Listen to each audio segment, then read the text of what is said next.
Okay guys, I'm back. I've got this one this time. I've moved the laptop so it's no longer here, it's now there. Unfortunately that side there has got the light behind it. That is my my pole with my webcam on it, as you see. Ooh.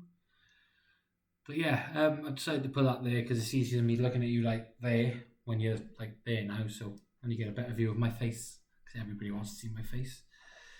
I'll still be using the mouse from here, which is okay, it's cool. But this is what we got this time. We're on pack 2. So, excuse me. So, opening it up, opening the pack 2. Believe it or not, it actually looks nicer when you look at it than what it does on the camera. So, first things first, go with the big one. You got Hanada Prime, or Fina Prime, whichever one you want it to become. Quite personally, I prefer the Hanada Prime because you can run the pair together.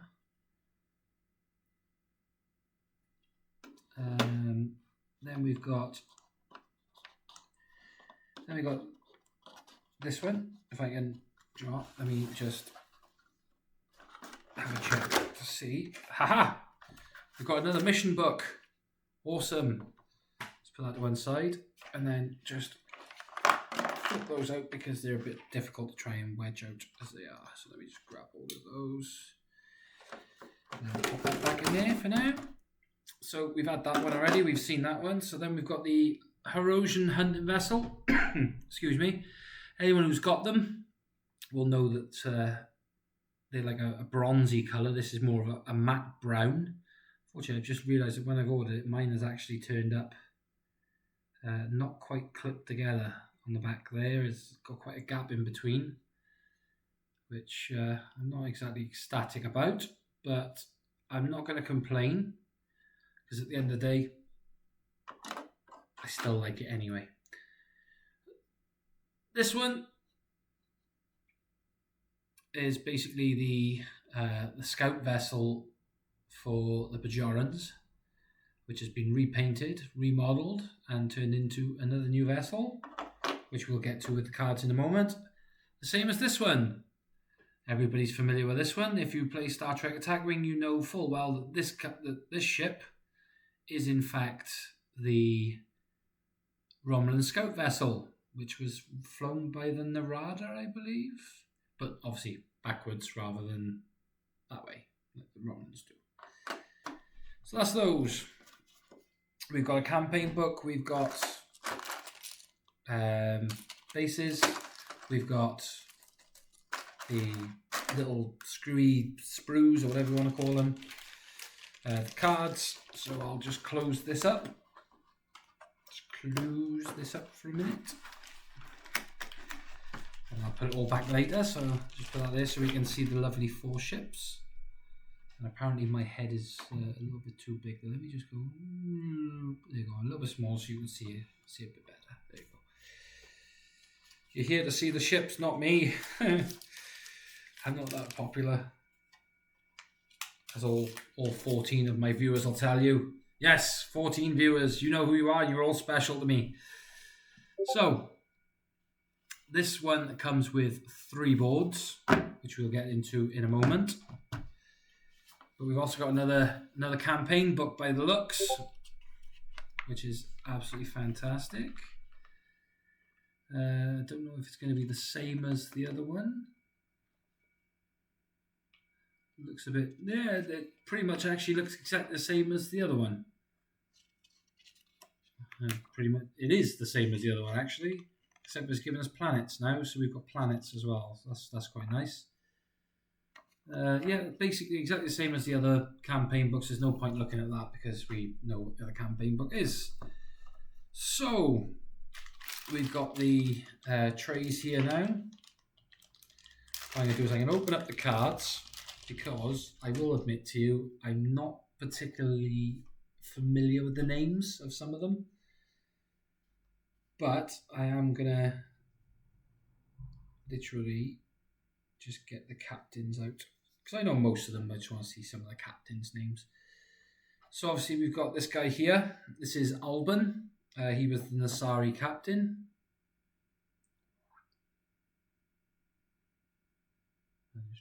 get it on the camera. There we go. Nice Captain Skill 5. We've got the Narada, the Vidian, the Numiri. That was the Bajoran reformed one. There was a Numiri. And the Herosian there. Obviously the bottom of the dials are there. We've got the Antares Shadow, the Alpha Hunter, Fina Prime, and Hanata Prime. Just there. We've got Dala for there. She was the Janeway wannabe in the episode where she wanted to be Janeway. Okay, so that's that done with. Moving over to this board. So we got the Narada and the Relic Stalker. Personally, one of my favourites. Lost my voice there. That's going to be the second Herosian vessel, which I cannot wait to get in a fleet. I'm going to build this afternoon and put in a fleet. We've got the back of the dials there. This guy here I know from Star Trek Online, mostly. And obviously from the Voyager episodes. That is the Vardwa Captain Gol. We've got Captain Carr up here. We've got Aiden, who I'm not entirely sure who Aiden was. It doesn't say. Oh, he's a Bajoran, according to the look of his nose. So I would probably go with the Bajoran captain. One of my least favourite. One of my least favourites in the series. So that's Dareth of the Vidians. That's it for that one. Obviously, you've got your +2 for your Admiral. We've got an Admiral, we will see shortly. Then we've got Turanj. We've got the other Vidian guy there, Nadirum. I think something like that it was. And then, obviously, you got another one. Excuse me. Isek, who was the Hazari captain. I got something stuck in my throat. Give me a second.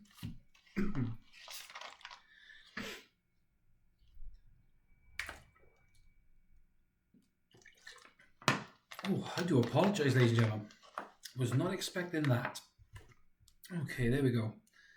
So yeah, there's that board. And then on this board, then we've got 2 initiatives again. We've got 3 resources, I believe they are. Yep. We've got 2 more star charts. We've got a token for Riku Flowers. And we've got one for Omega Molecule. We've got the Omega Molecules. That's not good. Back of the initiatives basically state night shift. Probably the same as the Voyager, but I didn't check and turn it over. And then we've got 2 here for grapplers and an objective token there, which pretty much looks like an asteroid field, I believe. You've got Dala. You've got, I can't remember his name. It says bounty on there. So they're obviously bounties for whatever reason. And then there's Isek there, which is also a bounty. So Dala's got reputation on the back of hers, whereas those 2 have got bounty. I don't know what that actually means, but I'm pretty sure we'll suss something out shortly. I just pop those by there. Oh, my throat is absolutely killing. So we've got a couple of lovely ships here. So we've got 2 there. We've got 2 there, 1 there, and 1 there. Obviously, they're just the generic movements. No point really paying attention to those much because we're not really going to pay much attention to those. We never do. So we'll start with the Vidian vessels. We've got the Fina Prime and Hanata Prime, which is... let me try and get that in there. So the Hanata Prime's there, Fina Prime's there. Both have generic on the back. They are 21 at generic and 23 at the normal. So start with Fina Prime. So Fina Prime has action. Place an auxiliary token beside the ship and target an opposing ship within range 1 to 2. Destroy 1 shield on the target ship. Hanata Prime then is when attacking, modify attack dice step. You may convert 1 blank into 1 hit for each crew upgrade equipped to the defending ship. So if they're using a nice lower decks build where they got loads of ships on there, boom. Sorry, loads of crew on there, boom. You just hit them for absolute chaos. Antari's Shadow is a Numiri patrol ship. That's that one, Bajoran looking one. When attacking, roll attack dice step. If the defending ship has a hull value less than this ship, you roll +1 attack dice. The hull on this is 5. So against the Voyager, which has 4, that would then have 5 attack. Pretty nice. Next up is the Narada. Obviously, again, on the back is just the generic, the same as the Antari's Shadow. So you got the Narada. When attacking, I'm just trying to remember the Narada. I think that was the ship that Harry Kim attacks, isn't it? Unprovoked, and then Janeway goes on a mission against him. And it turns out they were actually powering up weapons when they said they weren't. When attacking, modify attack dice step. If a defending ship is in the forward arc of a friendly ship that is within range 1 of this ship, you can get to add 1 extra hit. So that's good. Alpha Hunter is exactly the same as the normal Alpha Hunter, but reworded. So after moving, this ship may perform a sensor echo action as a free action, even if it's not cloaked, but they haven't put the words on there for that. Of course, generic on the back then is 18 points, and on the front of this one, we now have the Relic Stalker, another Herosian ship that we have all been waiting for, which is absolutely gorgeous. So after moving, if you are within range 1 to 3 of an opposing ship, you may place a battle station token beside this ship. So that is pretty much like an Alliance ship. Everybody who's played Star Trek Alliance will know that when the AI system moves, if they're within range 1 to 3, they get a battle station if it's in the front arc. That's basically the same effect of what that's going to be doing, which is absolutely beautiful. And next up, we have the captains. So I'm trying not to be too quick with this box in particular. So you got 2 Vidian captains, which are those 2. We have a Nazari captain. We have a Vardwar captain. There's Dala. There's Isek. And then you've got Aiden. And then we've got 2 Herosian as well to go with it. So the Herosian, I'll do last because we're going to come to those shortly. So we've got Gol. Vardwar captain. So obviously they've put Vardwar captain. So he's obviously, I don't know what that is, but I assume we're probably going to see some more Vardwar stuff in the future. When attacking, modify attack dice step. If a defending ship either performs a sensor echo or an additional maneuver, you add 1 crit to him. Nothing on the back, just a box standard. Alban, the Nasari captain. He's a 5/3, so when this ship or a friendly ship within range 1 to 2 attacks, roll attack dice step. If the captain and or any crew upgrades equipped to the defending ship have any tokens on their card, the attacking ship rolls +1 attack dice. If this ship or that friendly ship is, well, a Nasari, that's a Narada. Bear with me a second. I've lost it. So, so that's right, yeah. So, if the ship is the Narada, that ship may reroll 1 blank as well. That's Alban. Aiden is a 10. He's a nice big juicy captain. You cannot have an admiral or ambassador equipped to this ship. This card costs -1 SP for each independent question mark upgrade equipped to the ship. He is a costy captain. He is a 10. I suppose if you put 6 question marks on there, he's down to 4, which would be nice. When attacking, modify dice. If the defending ship is an independent ship or has any independent upgrades equipped to it, add 1 crit.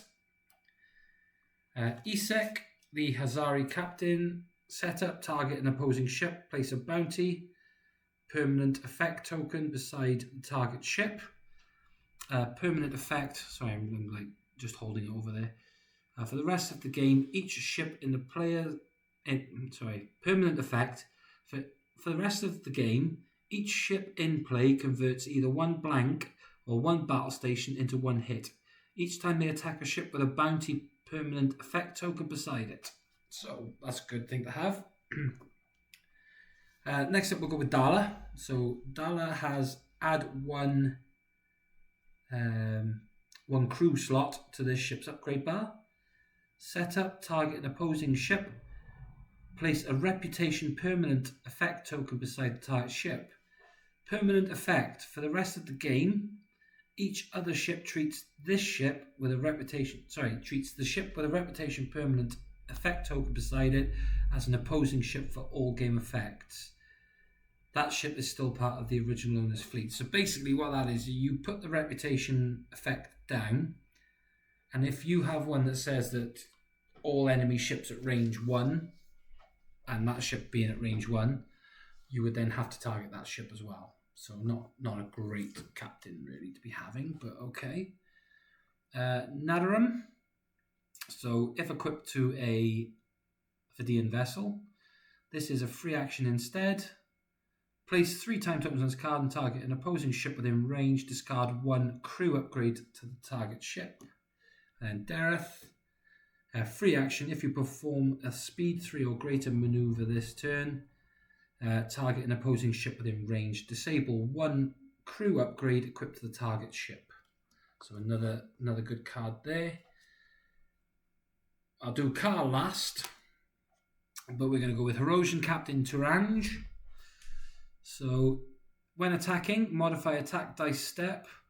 If your captain skill is less than defending ship's captain skill, add 1 crit. So if your opponent has got a captain skill of 8 when you shoot, you add 1 crit to that dice. Well, 8 plus, I should say. And then finally, Car. Hang on, let me just check. He does. Before I go to Car, Turange has a crew side, so add 1 crew slot to this ship's upgrade bar. He's got first officer, so when attacking, deal damage step, discard the captain equipped to the ship and turn this card over. Boom. Add 1 crit, then flip this card over and equip it as the captain. Nice. And then you've got Car. So Car, if your captain skill is greater than the defending ship's captain skill, roll +1 attack dice.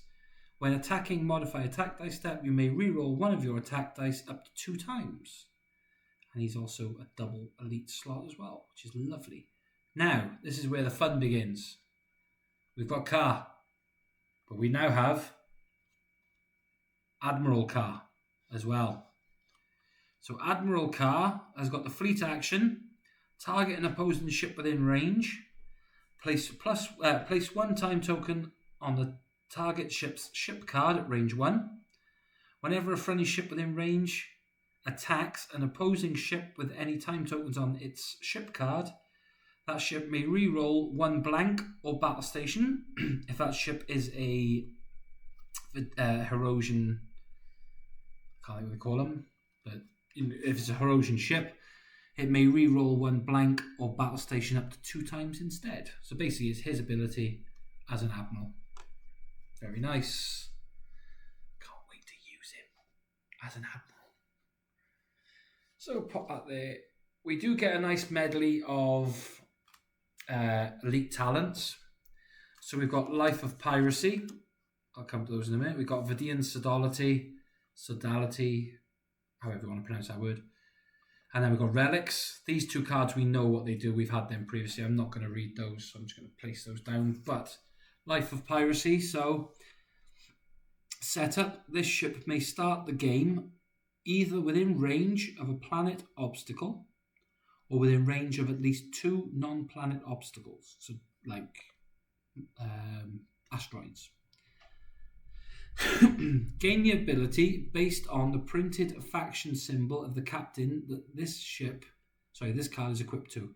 So if you've got a Ferengi captain, during the end phase, you may discard a battle station token beside this ship and place 1 gold plus platinum token on the captain equipped to this ship. Then if you've got a Klingon captain, during the combat phase, you may perform a sensor echo as a free action, even if this ship is not cloaked. Very nice. Next up, we've got the the tech. So we've got regenerative shielding. Increase the shield value by 1, and then during the end phase you may repair 1 shield on this ship. We've got the refraction shielding, which increase the shield and agility values by 1. When defending, if the ship has no active shields and the attacking ship within range does not have a scan, skip the modify attack dice step. So that's nice if they've got a low roll. You could stop them from re-rolling. Translocator. So action is to discard this card and target an opposing ship within range 1. Steal 1 tech or weapon upgrade equipped to the target ship and equip it to this ship, ignoring the ship's restrictions. Stealth mode, place 2 time tokens on this card, perform a sensor echo action as a free. And then there's improved deflector screens. Discard this upgrade when all the ship's shields have been destroyed. When defending, compare results step. If you have any active shields, cancel 1 hit or crit. And finally, monotanium armor plating, card I absolutely love on Corrosion vessels. Whenever an opposing ship would place a red target lock token beside this ship, roll 2 defense dice. If you roll at least 1 evade, you discard both sides of the token. The action is that you can disable this card and remove them anyway.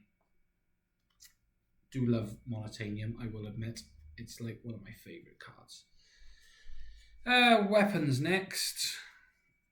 So let me just get all the weapons and not the crew, because I don't want the crew, I want the weapons. Here we go. So we come equipped with 2 sets of grapplers. So the grapplers are the attack value of this ship is the primary weapon plus 1. Place 2 time tokens on this card and target the opposing ship. If the defending ship has no active shields, you may re-roll each of your blanks. If this attack hits, the defending ship cannot perform a maneuver with a speed greater than 1 during the next game round. Very, very nice. We've got isokinetic cannon. So the attack weapon of this weapon is the ship's primary weapon plus 1. It's a forward arc only. I meant to say that about the grapplers. No, it doesn't say, so I imagine front or rear if you've got a rear. This is front only. Place 4 time tokens on this card and target the opposing ship. And then during the declare target step, you disable 1 tech upgrade equipped to the defending ship. We've got 2 sets of targeted phaser strikes. Front arc only. Attack if this ship has a target lock token on the defending ship. Place 3 time tokens on this card and target that opposing ship. Deal damage. Apply the effect based on which of the defending ship's arcs you are in. So whatever arc they're in. So it'll be your front arc, obviously, because it's got to be there. But if you hit the defending ship from the front, you discard 1 crew upgrade to the defending ship. If it's the rear arc, you get to discard 1 weapon upgrade. And if you're on a side arc, you can place an auxiliary power token next to the defending ship. Nice and easy. And finally, we've got the Tetrion particle weapon, which is attack. It's a Narada ship only, so you place 2 time tokens and target an opposing ship. Hits and crits from this attack cannot be modified, rerolled, or cancelled by opposing card effects. So they can't stop it, basically. Very nice. And then I'll do it a little bit backwards. We'll have the question marks first, and then we will go with the other ones. So we've got Weiss. I don't know how you want to pronounce it. I'd call it, I personally would say Vice, but you know, it depends on how you want to pronounce it. So this card counts as a crew upgrade or a tech upgrade because it's a hologram, obviously. Disable this card and target an opposing ship within range. Disable 1 crew upgrade equipped to the target ship and place an evade token beside yours. Quite nice, range 1 to 2. Whoops, hang on a minute, that's the wrong one. So we've got Kejal. This card counts as a crew upgrade or a tech upgrade. You may remove, as an action, you may remove a disable token from a question mark upgrade equipped to this ship and repair 1 hull or shields on this ship. Optronic data core, we know what that does. There's no point reading that one. And then we've got photonic field generator. So again, it's a weapon or a tech.